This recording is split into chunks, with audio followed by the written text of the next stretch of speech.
artinya adalah loyal, cinta, dekat, sahabatan, saling mencintai dengan orang-orang yang memusuhi Allah dan Rasul-Nya serta memusuhi syariat dan agama Islam.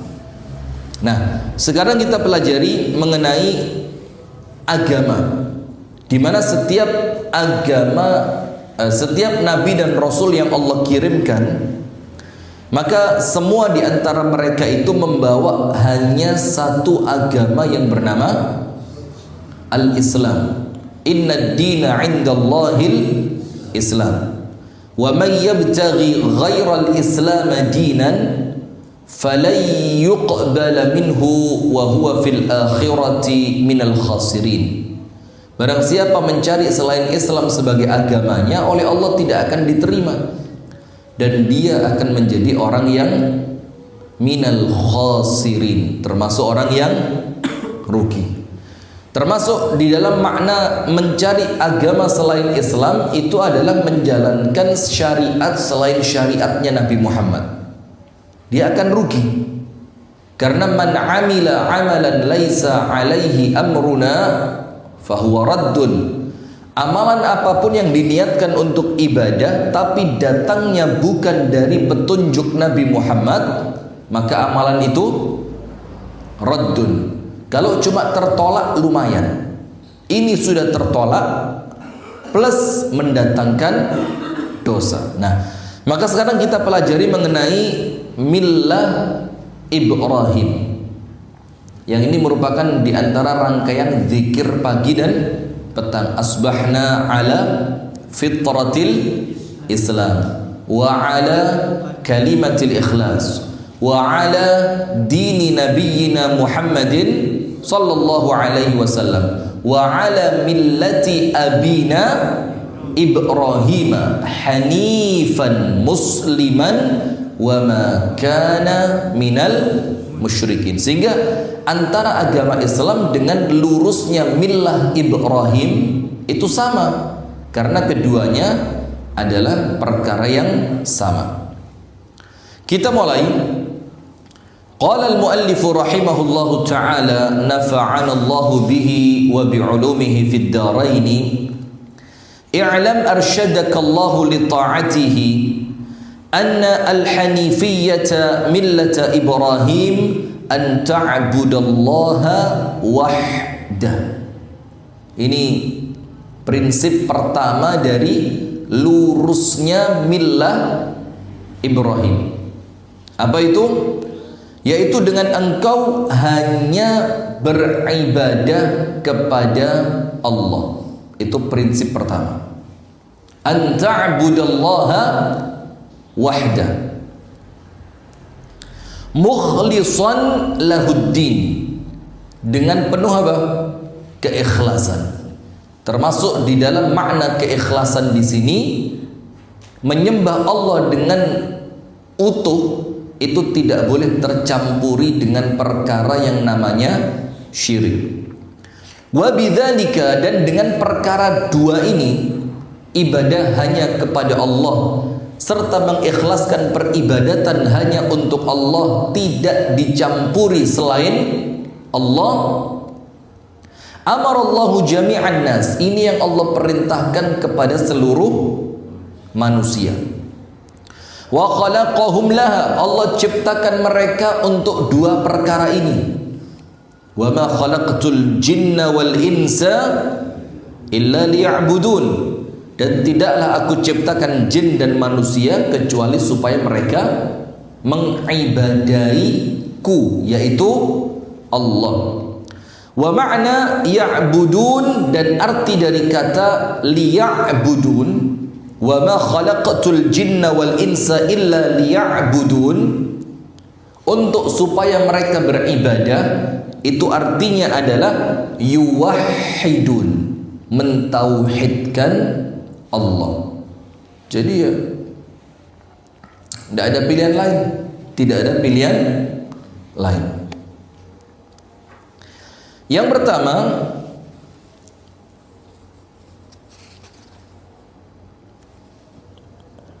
Arsyadakallah, ar-rusyd itu artinya apa? Itu halaman 51. Ar-rusydu al-istiqamatu ala tariqil haq. Istiqamah di atas jalan yang benar. Maka doa kita apa? Ini kalau warga Muhammadiyah biasanya wis jelas hafal ini. Allahumma arinal haqqa haqqan warzuqna ittiba'ah. Allahumma arinal haqqa haqqan warzuqna ittiba'ah.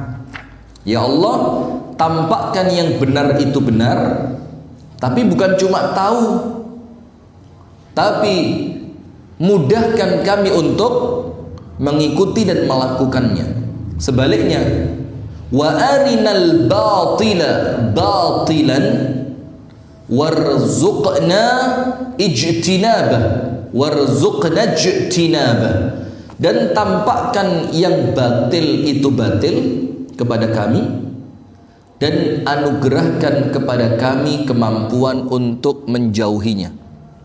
Kayaknya baterainya habis ini. Cek.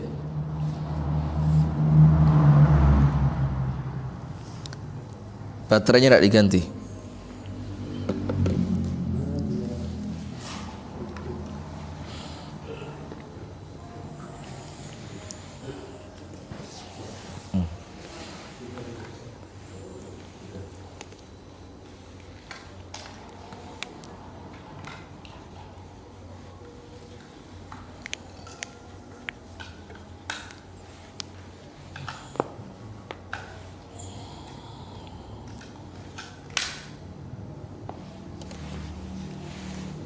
Jazakallah khair. Kita lanjutkan.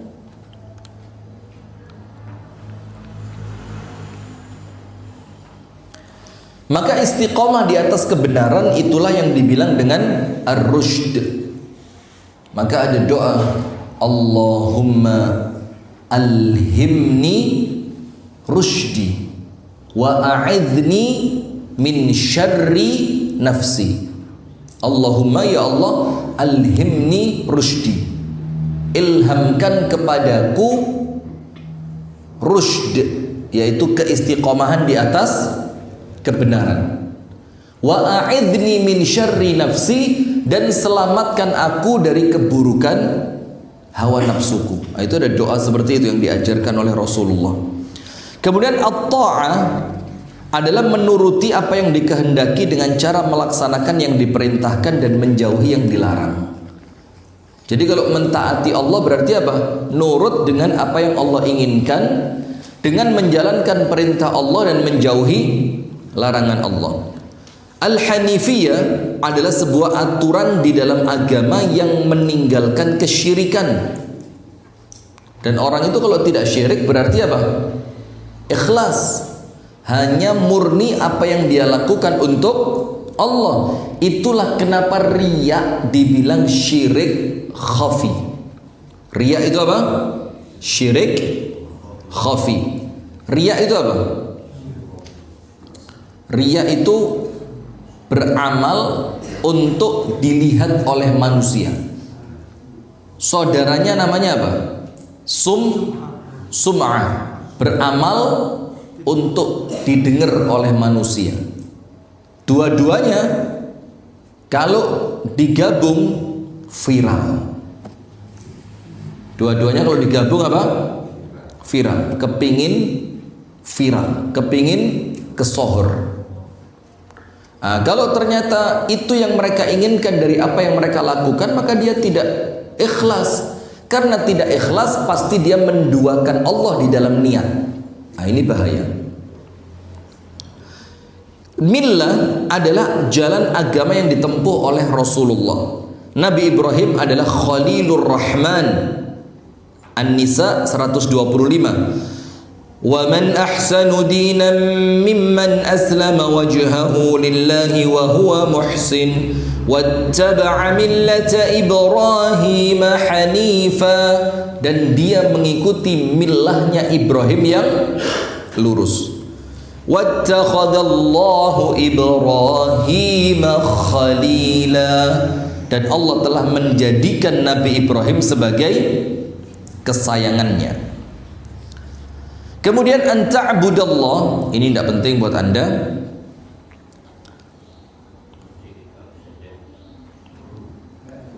Kemudian adapun pengertian ibadah secara khusus, yakni secara rinci, adalah ditetapkan oleh Syekhul Islam Ibnu Taimiyah. Itu kasih garis bawah, pengertian ibadah secara khusus itu pengertian ibadah terlengkap, dan ini dijelaskan oleh Syekhul Islam Ibnu Taimiyah.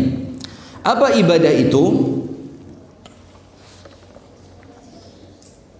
Al-ibadatu ismun jami'un likulli ma yuhibbuhu Allah wa yardah. Ibadah itu adalah satu kata yang mencakup makna, satu kata yang mencakup keumuman makna, likulli ma yuhibbuhu Allah wa yardah, dari apapun yang dicintai dan diridhoi Allah. Jadi apapun yang Allah cintai, apapun yang Allah ridhoi, itu bisa bernilai ibadah. Berarti kerja termasuk apa enggak? Termasuk. Maka yang Allah takdirkan harus kerja tidak bisa ditinggalkan, tapi betul-betul karena tuntutan, bukan karena rakus. Beda cerita ini. Maka tidak usah kecil hati ketika Anda tidak mampu beriktikaf, Anda tidak mampu menghidupkan malam dengan maksimal karena capek di siang hari karena bekerja, maka pekerjaan itu juga bernilai apa? Ibadah. Tapi ingat, bedain mana butuh, mana rakus. Bisa bedain? Kalau kita nurutin keinginan, ya kan cukup maka ngomongnya kerja terus. Mulai bahaya ini, nyerempet. Oh tapi aman sudah ya. Kerja, ini bahaya ini. Nah, tapi kemudian apabila kita ngerti batasan, cuma sayangnya banyak orang yang kemudian berdalih. Apa? Berdalih. Berdalihnya apa? Loh, orang Islam harus kaya. Oh, harus. Tapi kaya seperti apa yang Allah inginkan? Apakah kaya yang menjadikan antum jauh dari ibadah? Ya tentu tidak. Kan seperti itu. Kaya yang kemudian menjadikan antum itu anti kritik? Ya tidak juga.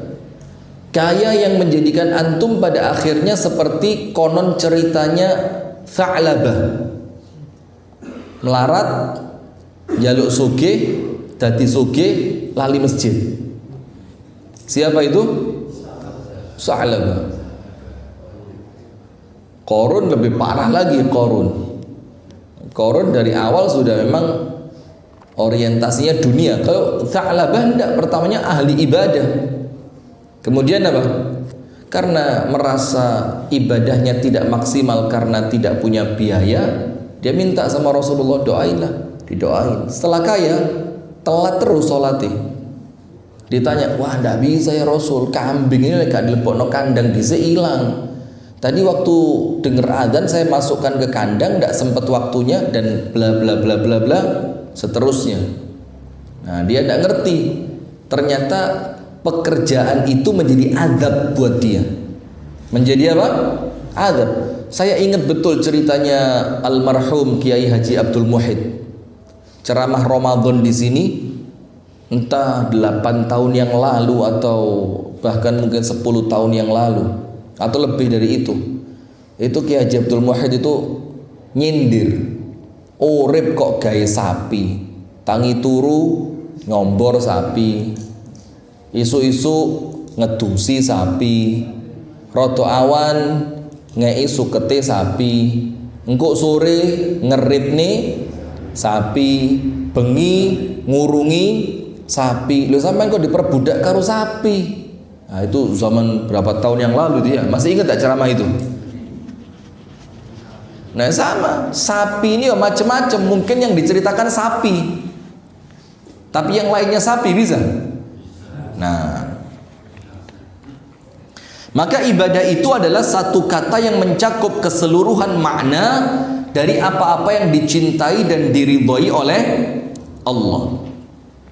Minal aqwali, dari bagian ucapan, wal a'mali zahirati wal batinah, dan amalan zahir dan batin. Entah itu ucapan, jadi ucapan kalau dicintai Allah, diridhoi Allah, maka ucapan itu bernilai ibadah. Entah itu amalan zahir ataupun batin. Kalau amal batin seperti apa? Kal khawfi wal khasyati wat tawakkuli was salati waz zakati was siyami wa ghairi dzalika min syara'il Islam. Seperti rasa takut kepada Allah, bertawakal kepada Allah, salat, zakat, puasa, dan perkara-perkara lain yang diatur di dalam syariat Islam. Jadi arti ibadah itu apa? Satu kata yang mencakup keluasan makna di dalam setiap perkara yang dicintai dan diridhoi oleh Allah. Entah itu ucapan ataupun perbuatan zahir maupun batin. Kemudian ikhlas, kalau secara bahasa Anda buka kamus bahasa Arab, ikhlas itu apa? Murni. Ikhlas itu apa? Murni. Maka dalam bahasa Arab, orang yang giling tebu, kemudian hasil gilingan pertama yang masih kecampuran ampasnya, masih kecampuran bekas kulitnya, yang warnanya belum jernih segala macam, untuk kemudian dibersihkan sampai murni, itu dalam bahasa Arab namanya takhlis. Namanya apa? Takhlis, proses pemurnian. Maka kalau dibilang ikhlas, yo murni 100% karena dan untuk Allah. Ini PR paling abot ini ya. Masya Allah. Wong ikhlas itu bukan cuma di awal, ketika dan setelah. Awal, ketika dan setelah. Ada orang dari awal ikhlas, ketika bekerja ikhlas, setelah selesai tidak diapresiasi oleh orang lain, ya apa sih? Nah, hilang ikhlasnya. Maka hati-hati, ikhlas ini minta sama Allah. Allahumma inni as'alukal ikhlasa fil qawli wal amal. Ya Allah, hamba memohon kepadamu keikhlasan di setiap ucapan dan perbuatan. Karena kalau tidak ikhlas, wallahi rugi, kesel pancet, dunya ka into, akhirat repot. Na'udzubillah min dzalik. Ikhlas adalah pensucian, maksudnya hendaknya dalam ibadah kepada Allah untuk mencari ridha dan menggapai kemuliaan negeri akhirat. Jadi menggapai ridha Allah dan kemuliaan negeri akhirat. Antum bukunya belum dapat? Antum ambil di kamar multimedia, lewat situ. Iya, lewat sini aja, pintu ini.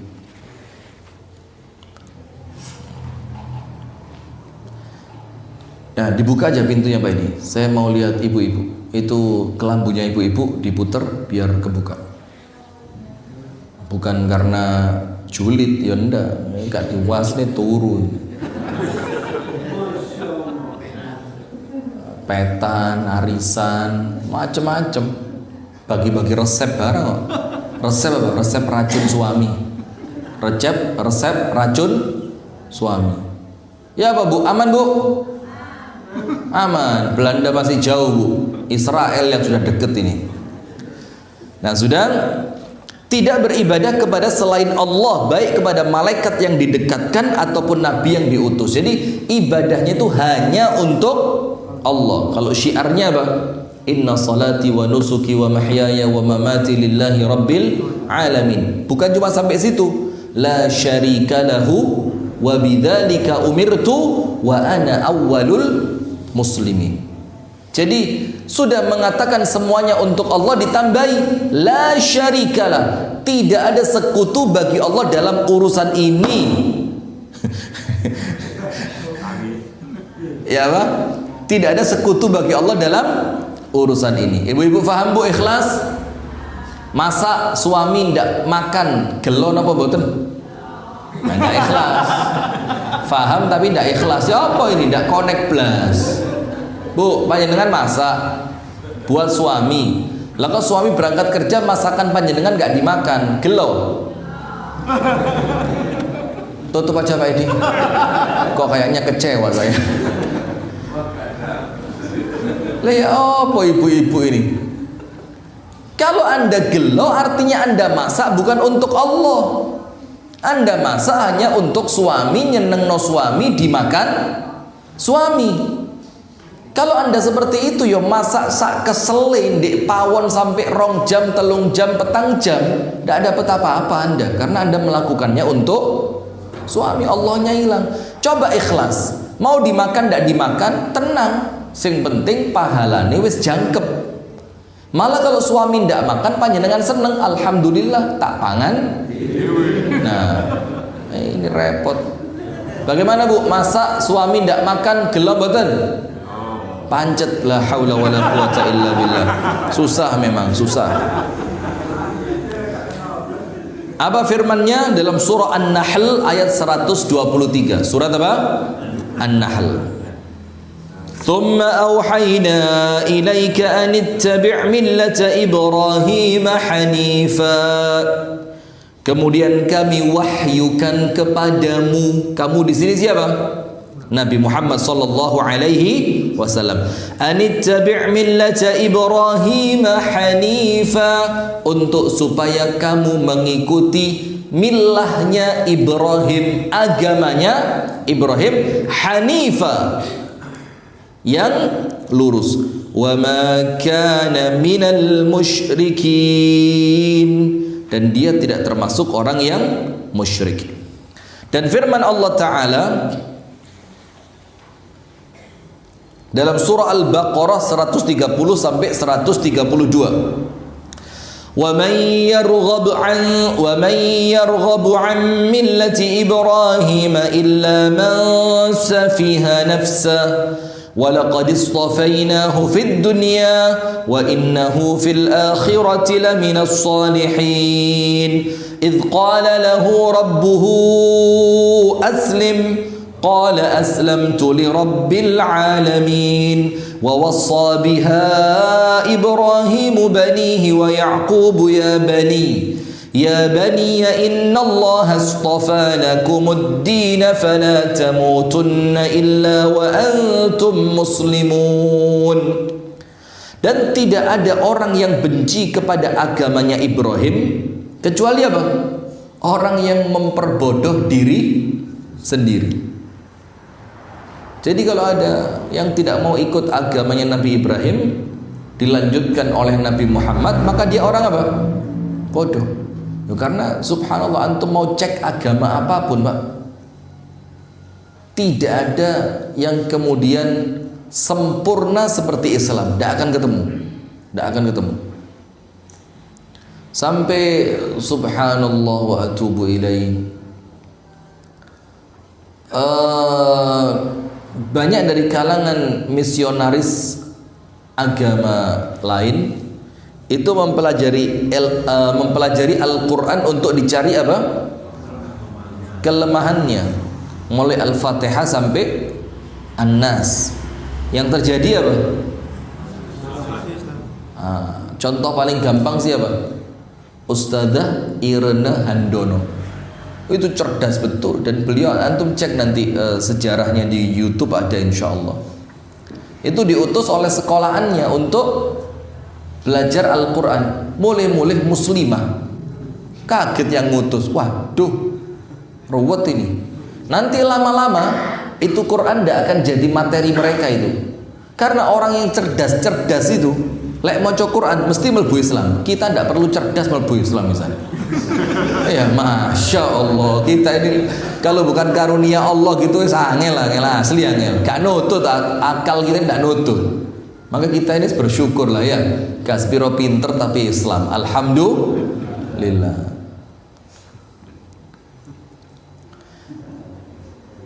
Dan sungguh kami telah memilihnya di dunia, dan sesungguhnya dia di akhirat benar-benar termasuk orang yang soleh. Siapa itu? Nabi Ibrahim. Kemudian ketika Rabb-nya berfirman kepadanya, tunduk dan patuhlah, Ibrahim menjawab, aku tunduk kepada Rabb semesta alam. Dan Ibrahim telah mewasiatkan ucapan itu. Ucapan itu apa? Ucapan apa? Ucapan apa? Aslamtu li rabbil alamin. Dan bisa juga tentang agama millahnya Nabi Ibrahim. Itu diwasiatkan oleh Ibrahim, diwasiatkan pula oleh Yakub. Dan Ibrahim berkata, wahai anak-anakku, Allah telah memilih agama ini bagimu, maka janganlah kamu mati kecuali dalam keadaan beragama Islam. Ini prinsip, Pak. Prinsip. Jangan sampai nanti kita ketularan kayak orang-orang yang masuk di YouTube itu. Oh, kalau saya di rumah kami kasih kebebasan. Oh, ini kebebasan. Tidak bisa kok agama kami kasih kebebasan. Diarahkan. Karena kalau anak kita tidak ngerti agama disuruh milih, apa mana IQ-nya IQ 78, disuruh milih, ya milih ateis temenan, Pak. Milihnya apa? Ateis atau rotok keren titik agnostik. Agnostik itu ngaku ada Tuhan tapi tidak percaya agama, dianggap agama itu pembodohan. Tuhan ada, pencipta alam semesta yang menguasai, tapi agama tidak ada. Agama itu buatannya pemuka agama saja. Lagi lah ruwet mana ini? Nah kalau agama tidak ada, sampai mau urip pakai aturan sopo? Iya, subhanallah. Jadi memang betul kok. Orang itu kalau jauh dari agama Islam itu bodoh. Sak pinter-pintere wong lek gak beragama Islam bodoh. Karena apa? Tidak bisa melihat hakikat kebenaran. Kemudian al-hanifiyah, yaitu beribadah kepada Allah dengan penuh keikhlasan sebagaimana yang telah Allah perintahkan kepada seluruh manusia. Maka untuk tujuan itulah Allah menciptakan mereka. Wa ma arsalna min qablika min rasulin illa nuhi ilaihi annahu la ilaha illa ana fa'budun. Al-Anbiya ayat 25. Semua rasul oleh Allah disuruh ngomong apa? Diwahyukan kepadanya bahwasannya tidak ada yang berhak diibadahi kecuali Allah. Maka dengan itu sembahlah aku, kata Allah Ta'ala. Mulai Nabi siapa? Kalau Rasul Nuh sampai Muhammad Sallallahu Alaihi Wasallam, wahyunya sama semua. La ilaha illa ana fa'budun. Tidak ada yang berhak diibadahi kecuali aku, maka beribadahlah kepadaku. Berarti kalau tidak ada yang berhak diibadahi, bukan sekedar milih Tuhan selain Allah, bukan cuma itu, tapi apa? Yo nyembah Allah tapi juga nyembah selain Allah. Ya, seperti yang terjadi sekarang. Nyembah Allah tapi masih takut lewat tikungan ngebel 3 kali. Din din din. Biasa berapa kali ngebelnya Pak Amri? Kalau lewat daerah-daerah yang menyeramkan kan kalau ngebel itu berapa kali ngebelnya? Oh, sampean ra tau nyetir kok. Apa? Ingkungnya lewat? Derek langkung. Langkung itu apa? Mbah, derek langkung. Terus kalau sama orangnya dijawab kira-kira apa? Nggak kaget sampean? Monggo gitu ya apa? Wah, tambah Melayu Anda. Sekaruan menengahi kok. Dijawab buyar-buyar sampean. Menengah istilah. Yakin la haula wala quwwata illa billah. Dan Allah telah menjelaskan bahwa manusia diciptakan untuk tujuan ini. Apa ini? Hanya menyembah Allah secara ikhlas dan tidak menyekutukan Allah. Wa ma khalaqatul jinna wal insa illa liya'budun. Adz-Dzariyat 56. Tidaklah aku ciptakan jin dan manusia kecuali supaya mereka ibadah. Kepada siapa? Allah. Kemudian tauhid yang dimaksud dalam kalimat ini adalah tauhid dalam arti ibadah. Liya'budun itu kan artinya mentauhidkanku. Menurut Abdullah bin Abbas, mentauhidkan Allah di dalam ibadah, termasuk ad-du'a'u huwal ibadah. Doa itu termasuk ibadah. Berarti Anda tidak boleh meminta sesuatu kepada selain Allah. Datang ke Gunung Kawi untuk cari pesugihan, datang ke dukun, Mbah dukun kula badhe mantu tolong diterang. Pak Edi yo semi-semi terang udan nih. Tapi sama saya sih kalah. Makomnya masih di bawahnya. Kalau saya gini toh, Allahumma terang hus ngalih hudane. Gus Gendeng. Oh masya Allah. Nah, jadi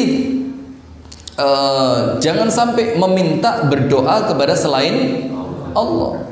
Apalagi sampai ada syaratnya. Apa syaratnya? Masang kembang ini, pakai menyan ini, uyah grosok keliru uyah yodium. Ingat Pak Edi cerita itu di Kasembon ini kejadian. Ada tukang terang udan terkenal di Kasembon, tukang terang udan. Sudah,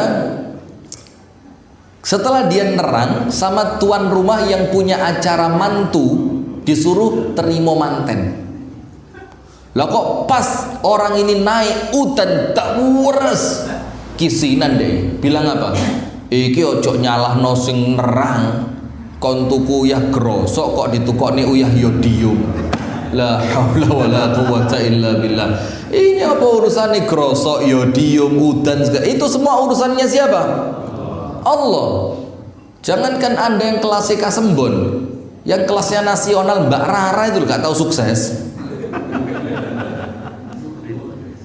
Yang kelasnya nasional Mbak Rara tahu tidak pernah sukses. Lah kok kelas kup Kasembon, masya Allah. Terus dukun ngakunya ngerti apa yang tersirat di dalam hati Anda. Kalau dia ngerti, Anda datang gak ditakoni, kate lapo mas. Lah ini Anda datang ditakoni sih, perlu apa? Lah ini ngaku dukun. Lah sampean gak ngerti kok ngaku. Nah maka hati-hati perkara seperti ini Pak. Kalau kita insya Allah aman. Anak-anak kita itu loh. Siapa? Anak-anak karena yang dilihat sekarang apa? Jaranan, bantengan, debus. Yang dilihat karnaval yang tidak mendidik. Zaman saya SD dulu, masya Allah, karnaval itu paling bagus punya SMP Negeri Kasembon 1 ini. Itu semuanya kreatif, pahlawan nasional, terus memerankan kerja rodi dari Jepang, bawa kayu terbuat dari sak semen yang dibentuk pakai ragangan keren. Sekarang apa isinya? Son horeg di belakang ini.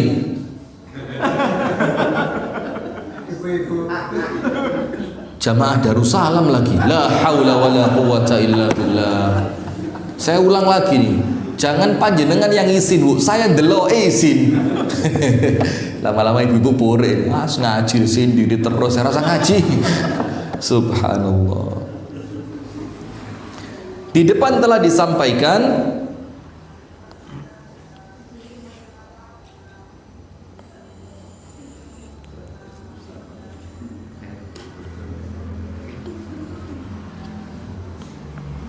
bahwa makna ibadah itu apa? Satu kata yang mencakup semua yang Allah cintai dan Allah ridhoi, dari ucapan maupun perbuatan zahir ataupun batin. Serta penjelasan bahwa ibadah lebih umum dari tauhid. Ibadah itu lebih umum dari tauhid. Ketahuilah bahwa ibadah itu dua macam. Yang pertama, ibadah kauniyah. Apa ibadah kauniyah? Yaitu tunduk dengan perintah Allah yang bersifat kauni. Kauni itu apa? Bahasa gampangnya paksaan. Secara hukum alam mesti manut sama Allah. Matahari keluar dari timur, tenggelam di barat. Itu namanya ibadah tunduk secara kauni. Kemudian air itu akan mengalir dari tempat yang tinggi menuju tempat yang rendah, kecuali kalau pakai jet pump, beda lagi. Jadi itu namanya kauni. Termasuk apa? Sesuatu kalau dilemparkan ke atas dia akan turun ke bawah. Itu semuanya tunduk kepada aturannya siapa? Allah. Dan kalau Allah mengganti aturan itu, bisa apa enggak? Bisa. Contoh, antum tahu dalam surat Al-Kahfi, idza tala'at tazawaru an kahfihim dzatal yamini wa idza gharabat taqriduhum dzatal shimal. Itu matahari yang menghadap guanya Ashabul Kahfi itu oleh Allah ketika terbit dicondongkan sedikit, ketika tenggelam dicondongkan lagi, biar panasnya matahari ketika terbit dan tenggelam itu tidak menyakiti tubuhnya Ashabul Kahfi. Contoh yang lain lagi, kalau Allah yang merubah hukumnya, bisa. Seperti yang saya ceritakan kemarin, panglima perang ngendek apa? Matahari. Berhenti apa enggak? Berhenti. Contoh yang lain lagi, ketika Nabi Musa melemparkan tongkatnya, tiba-tiba laut menjadi terbelah. Nah, itu tidak berarti mereka tidak tunduk. Itu justru menunjukkan mereka tunduk sampai mereka bisa mengalahkan hukum aslinya karena mereka patuh kepada Allah. Termasuk antum lihat binatang itu tunduk sama Allah. Semuanya tunduk kepada Allah Subhanahu wa ta'ala.